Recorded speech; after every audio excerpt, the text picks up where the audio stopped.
little bit, we are going to spend some time making salmon cakes. Does anybody make salmon cakes at home? Does anybody love salmon cakes? Well, I never in my life ever thought I would ever make a salmon cake until I bought a restaurant and one of the specials was salmon cakes. So I learned to make them very quickly. I like to make crab cakes, and that's what I had planned to make for tonight. But a friend of mine passed away recently in a bicycle accident, and her favorite thing to come and eat with me at the restaurant was salmon cakes. So I'm making these tonight kind of for her. If you make them right, they can be good, and it's one of those things, you add what you like, you don't add what you don't like. Do what? I was going to put it in. Okay, so let's turn this on, and if you don't mind, because this for this, okay. If you don't mind, can you put oil in there and about like that much of oil? Mm-hmm. Okay. I opened a can of salmon and I poured it in here and reserved some of the oil, because that way if I make it and it's too dry, I can add some of that back in it, because that's what it cooked in. I guess you all know this, but when they put the salmon in the can, they cook it and then close it up, so it actually cooks in the can, so it's completely ready to eat. So all we're doing is just going to patty it up and fry it. Good. Make it southern style. That's good. So to clean it up, it comes in the can just like this, and you scrape off the skin, which would be this black part of it. And I need a bowl, a big bowl. That won't be big enough. How about right down here? Okay. We run out of bowls every time. And I'm telling you, when you make this, the cats are going to be in the alley behind your house. The neighbors are going to know you're making these. But these are the good southern salmon cakes. See, I grew up, my mom made salmon patties. And so when I was really picturing, like when I first heard Cindy talking about salmon cakes at one time, I was really thinking something sweet, like cake, like chocolate cake with salmon. And I didn't understand why, because they're salmon patties. What do you mean they're salmon cakes? So I had to learn that it's the exact same thing. I guess they are salmon patties. I say cakes because it makes me a little more happier while I'm cleaning this fish. But each piece is different, but they have these little white bones in them, and you just kind of clear those out. It really comes apart pretty easy. I wear gloves when I do this, because if not, you smell like salmon for a couple of days. But you can kind of feel the fillet that you've got that's not got any bones in it, and you just kind of crumble it up so it looks like kind of tuna out of the can. And I have found that the nicer the salmon you buy, the less likely it is to have as much bone and skin in it. If you were to have a little piece of bone stuck in there, it's not like regular fish that you would choke on it. It gets soft in the can, and so it's not going to choke you, so you don't have to really worry about it. I mean, get as much of it out as you can, but it's not...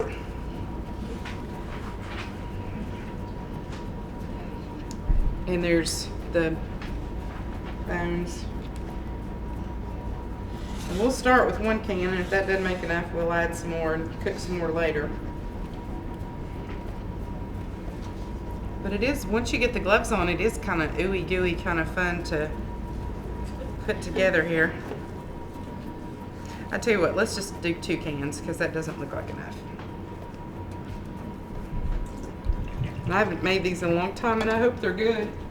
I'm sure they will be. Sometimes when you open the can, if you can you all see that? Mm-hmm. That little, you already know where the bone is, right there down the middle. So you just pull it apart and clean it out. And obviously each piece of fish is different, so every can's going to have different amounts of stuff in it. Some of it doesn't have as much skin.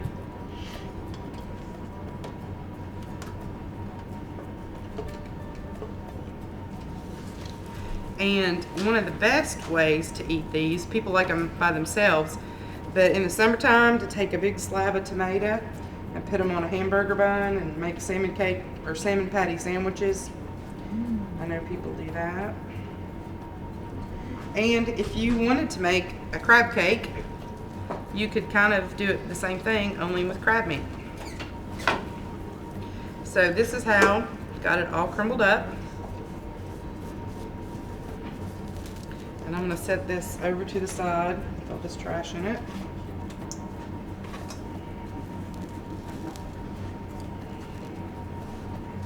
Okay.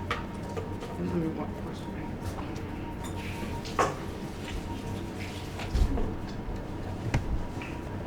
Okay. Now we're gonna put a little onion in there. And again, this is to taste. So I'm just sprinkling some in there. Crackers. We need some crackers. Can you open this for me? I don't put salt in this because there's salt in the saltines, there's salt in the fish. Some people add salt, I do not. But I put a hefty helping of pepper. And again, to each his own, but I'd say I probably put a good teaspoon or so of pepper in there. Can you see that? Is that a teaspoon? Can you see it? I just kind of put it in there and kind of cover it with it. Some people, you could put Old Bay in there, Old Bay seasoning if you wanted to, or something like that. Creole seasoning. Creole seasoning, or just plain old pepper. Maybe more than one thing. Yeah, that's okay. I'm gonna start with, let's see here, 2, 4, 6, 8.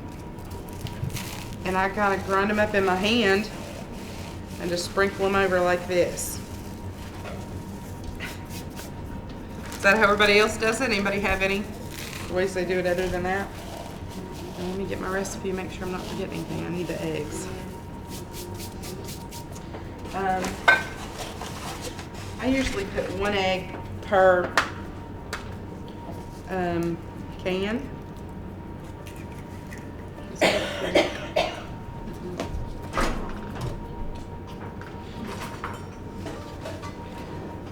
Some people may not like to use their hands, so I'll scramble the egg up here like this. We'll add 1 more.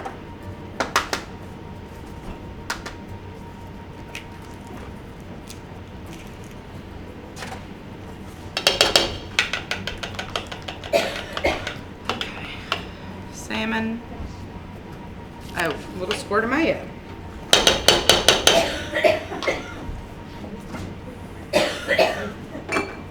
That's not mayo. This is mayo. And I'm going to eyeball, but about a tablespoon.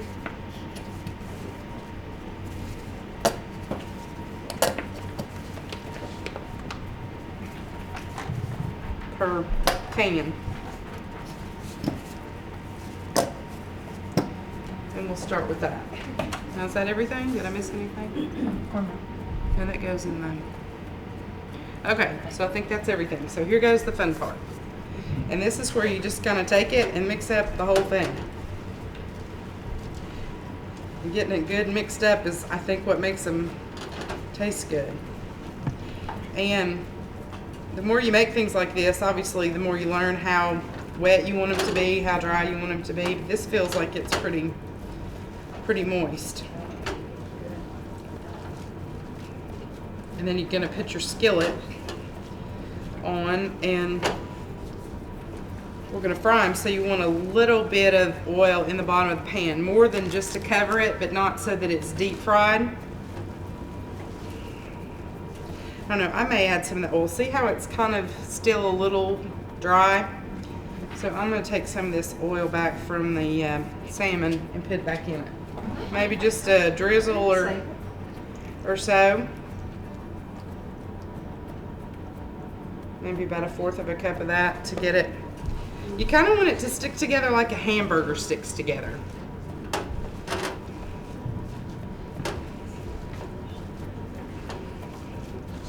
Looks like tuna salad. It does look like tuna salad. Speaking of which, they did not tell me to say this. I come to lunch here often because the tuna salad on their salad bar down there is amazing. Go tell my mom because hers is really amazing too, but might be better. but it's really, really good. So I come here a lot just to get their tuna salad, so I highly recommend it. Okay, so normally I do it in a pan that's a little more shallow than this, but this is the one I had. And I mix half cornmeal, half flour. And you don't have to start with the whole cup. Start with a little bit and add to it. And then I'm just gonna patty it up. And I usually put a little love to mine, roll around and kind of make it nice and neat. Does everybody see? Kind of how, you know, some people just put them in there, but. It's like a cookie. That's how you make those cookies. And I try to cover it pretty good, because that's the good part. And then you set it down in the oil. And hopefully it's just warm enough to when you put it in, it sizzles around it. That's what it's doing.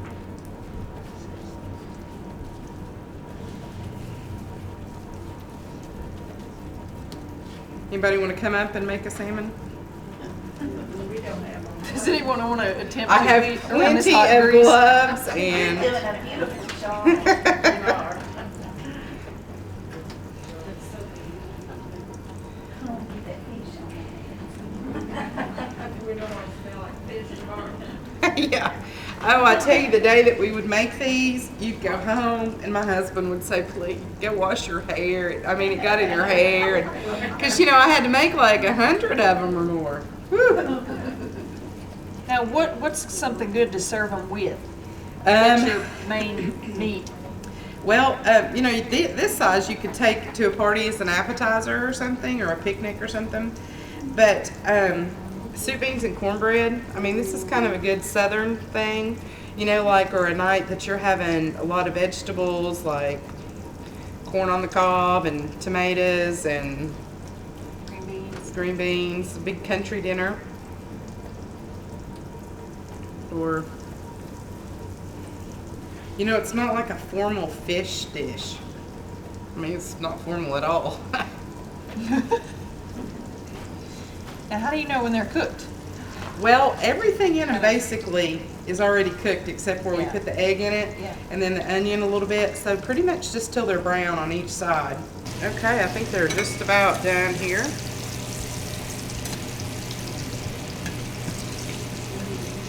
Okay. See how that's just, woo, it's hot. Woo. Don't contaminate my chicken broccoli braid with salmon juice. Oh.